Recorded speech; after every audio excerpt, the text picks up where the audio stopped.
And there's so many people at a wedding, you could totally crash it for food. An industry that is worth $50 billion. We want weddings to look cinematic. Yeah, but वहाँ पे husband भी थोड़ा सा रो देता है ना. यहाँ पे तो the husband is just having fun. Hello everyone, I am Oishika Chaudhary. And I am Sania Irfan. And we are yours truly.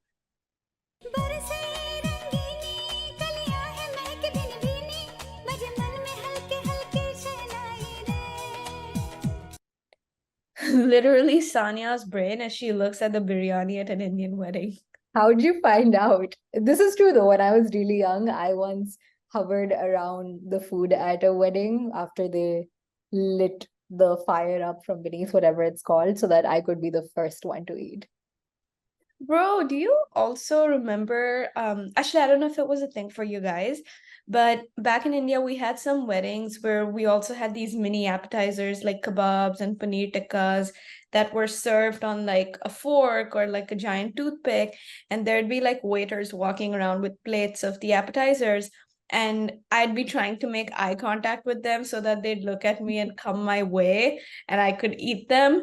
I realize it's a very rich people thing in the US, but it was very common at weddings back in India.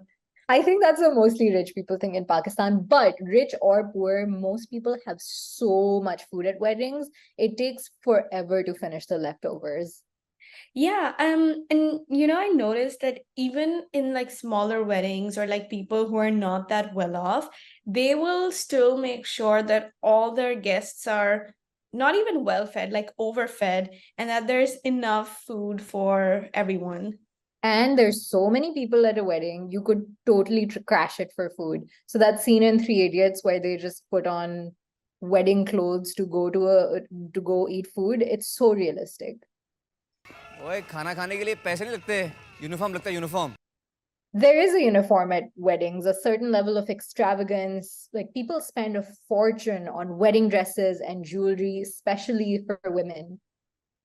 Yeah, and when I think of the Indian wedding, the words that immediately come to my head are grand or grandeur, grandiose, those kinds of words. And because that is the feeling that I think most people associate with an Indian wedding, I feel like weddings are like, the place where guests can come and show off their best and biggest jewelry and clothes and shoes and handbags and watches and whatnot, because it's the one time that they're allowed to get all decked up. And look, if you want to get decked up because you enjoy it, that is fine. But there is a social pressure to have the big fat wedding, which is not just about putting up a beautiful show, it is about excess.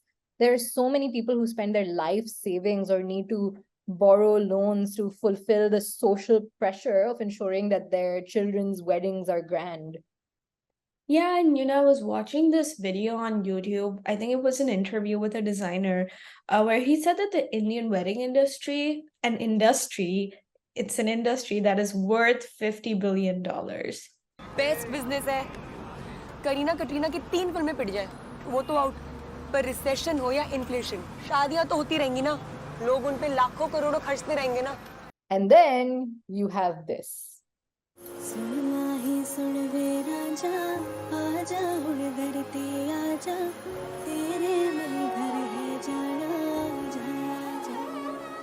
We want weddings to look cinematic, picture perfect, and this is propelled further by the Bollywood celebrity wedding. I also feel weddings like the iPhone are also an aspirational product. Like a lot of brides and families, to them, this is the only time that they will ever use a luxury product or the only time they will spend thousands and thousands of dollars. And so they think, oh, it's okay, it's a once in a lifetime thing. And then they go on to spend these ridiculous amounts of money. And it's even worse because at least in India, the tradition is that the woman's family is expected to sponsor the wedding. Is that the same for you guys as well?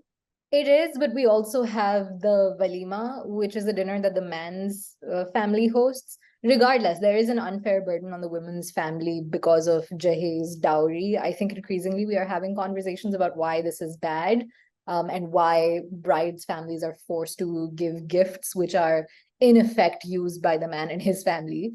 And some people even save up for their daughter's wedding since they are born. Oh, dude, we had this girl in our school, and I remember one time my friends and I, we were all just having a very casual conversation, and she told us that her parents opened a marriage fund for her when she was born. And my friend and I, we were like shocked. Like, first of all, we didn't know this was a thing, and second of all, what the hell is a marriage fund? Like, we only had education funds, and yeah, that was pretty crazy. Yeah, but the one custom that I don't think is meant to be progressive, but ends up working for women is giving them gold, especially for their weddings. It is often the only asset to a woman's name and becomes a source of financial freedom if she wants to get out of a bad situation. That said, in general, I think our weddings have had a lot of sexist customs, and not just our weddings, right? Also in the West, you often have the father giving away the bride to the groom.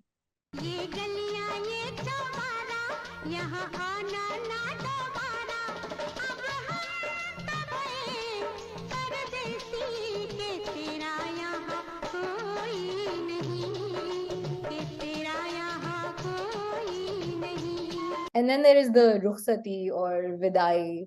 In a concert, I remember Ali Sethi quoted someone saying that the rukhsati is the only place where we acknowledge the pain of the patriarchy. So at the end of the wedding, you usually see a woman's family crying, even if the bride and groom are moving to a separate house, and it's not just the bride that is moving away from her family.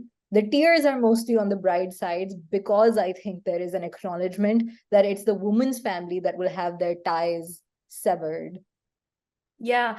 And something I noticed in general is that weddings, like South Asian weddings, have so much more crying than like weddings in the West. Because when I see all these weddings that are happening in the US or something that show up in my feed on Instagram, and these are all white people, the parents are so happy that the children are getting married, and they're like, oh, we're so happy, and then they'll crack jokes like, now we can live alone in peace, and our children are out of the house. But like Indian parents, at least, or South Asian parents, it's so different. They're like, oh my god, our children are leaving the house, and they just cry and cry and cry, and some of it is tears of happiness, but I also feel a lot of it's like they're just sad. Okay, but also white people cry when they see the bride in the wedding dress, or so Instagram has told me. Yeah, but वहां पे husband भी थोड़ा सा रो देता है ना, यहाँ पे तो the husband is just having fun. Yeah, because he's not sacrificing anything. Speaking of grooms, this reminds me of the juta chupai custom. It's weird. There's a song about it too.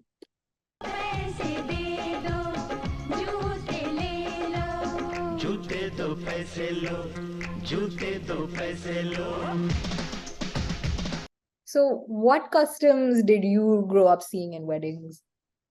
So I know there's this one custom where the bride, when she enters like the home of her husband or the new home, which may not be the home of her husband, she has to throw like this bowl of rice with her foot.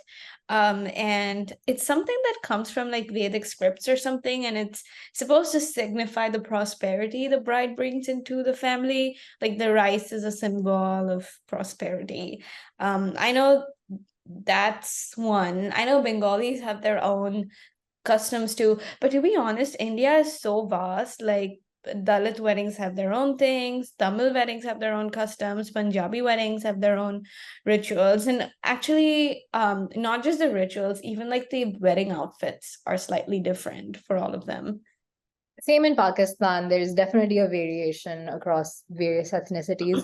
But across all weddings, I think there's an element of performance, choreographed dances or even collectively singing songs.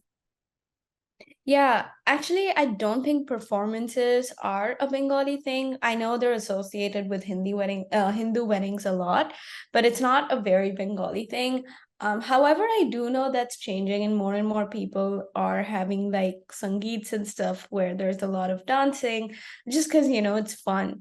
But I know that there's like tons and tons of customs in a Hindu wedding for sure. Because when I was a kid, My grandmother, like one of the stories she'd tell to me when I was falling asleep, when I'd fall asleep, was the rituals in a Hindu wedding. And I'd honestly fall asleep at Haldi, which was the first ritual, because there were so many and they were so long. Did you guys have like 1,000 things too? We do, but I think they have been co-opted from culture. Like in Islam, you don't need a wedding at all. Your nikah is a contract you signed in the presence of witnesses, and that's it. You're married. Hmm. Yeah, I don't think technically the Hindu script mandates that weddings have to be a certain way and you need to have sangeet and all that. It just states that weddings are for mutual happiness and bliss. That is so interesting because I think in amongst Pakistani Muslims, we often say that the extravagant weddings we see around us are co-opted from Hindu culture, but it just seems to be about culture rather than religion. It sounds like neither of these religions says that you have to invite hundreds of people. And while I can appreciate that weddings can become reunions of sort where you meet family, friends you haven't seen in a while, I just don't get the social pressure to make them so huge. Yeah, and weddings in India have massive guest lists. Like 100 people is just like relatives and close friends, but minimum 2 to 300 people are coming to each wedding. And the bride and groom don't even know all of them. And some of these people are just pass judgments over how the couple looks, especially how the bride looks. Yeah. I'm also told that weddings become rishta exchange hubs where potential bachelors and bachelorettes are sized up God. by the rishta brigade.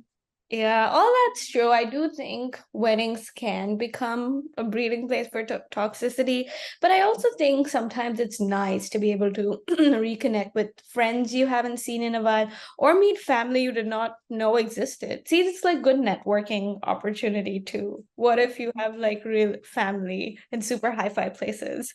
That's true. I mean, my dad has met people that he had been disconnected with in college and like just met them at a wedding. It's Yeah. it's a great place for reunions. Also gives some hum saath saath hain vibes. तुम्हें मिलाए सबसे आज सुनो सुनाए सबके राज. For those of you who don't know, Hum Saath Saath Hain is a series of weddings after the other.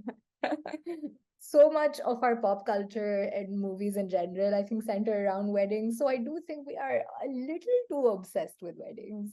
Yeah, and this indoctrination starts about like weddings starts so early. It's manifested in young kids playing Dulhan Dulhan. And at the end, I think the focus often becomes the wedding instead of the marriage.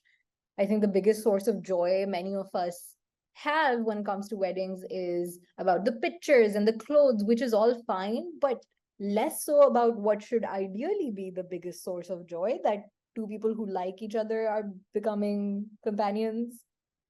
Yeah, and you know, having said all of that, it is true that weddings do become less about the two people getting married and more about the rituals, customs, clothes, and wedding lists and everything. But I do want to mention though that our association is not with weddings, is not all negative. Like we do have positive and fun-filled memories of weddings.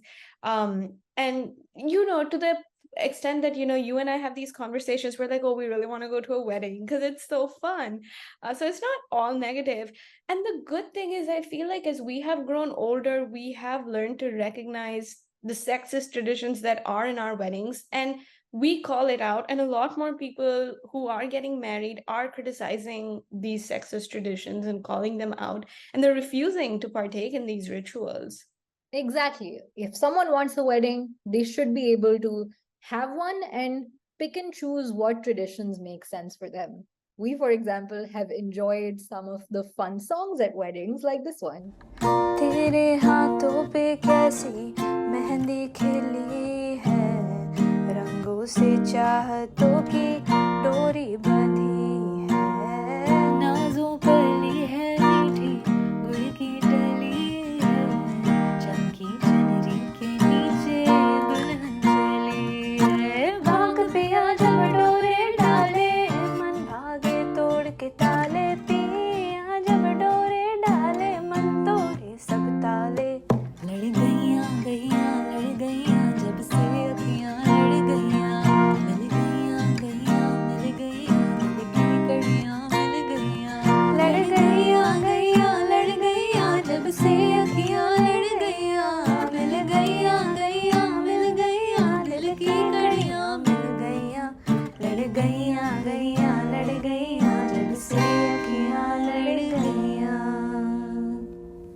Before we move on, we wanted to bring your attention to what is happening in Sudan and South Sudan. Sudan and South Sudan have been in crisis for years now, and it's a shame that it's not talked about more. Per the UNHCR, over 10 million people have been displaced since April 2023. For context, that is more than the population of New York City. Per the International Rescue Committee, over 25 million people are in need of humanitarian aid. A lot of those hardest hit are women and children. Many there think that the world has given up on them after decades of living under civil wars. We wanted to share some resources to know more about what is going on there and how to help. Personally, we have learned a lot about the situation from Wiser World's podcast episodes on Sudan, so we're adding that link in the description. And if you are able to donate, you can support humanitarian aid efforts by the International Rescue Committee. We're linking to their donation page below too. Thank you. We'll see you soon.